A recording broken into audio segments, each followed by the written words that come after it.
जब आप किसी फाइल को जिप फाइल में कंप्रेस करते हो तो उसका साइज कम हो जाता है।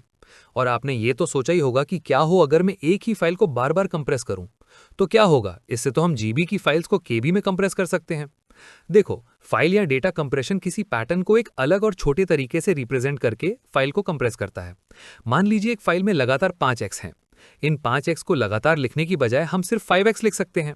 फिर जब फाइल पढ़नी होगी तो सिस्टम उसे 5 बार x ही पढ़ेगा। एक अच्छा फाइल कंप्रेशन एल्गोरिदम इन सभी पैटर्न्स को ढूंढकर उन्हें कॉम्पैक्ट तरीके से लिख देता है। ये अपने रूल से सारे पैटर्न्स को शॉर्ट तरीके में लिख देता है।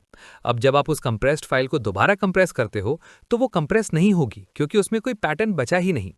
तो जवाब है नहीं, आप किसी कंप्रेस्ड फाइल को और ज्यादा कंप्रेस नहीं कर सकते।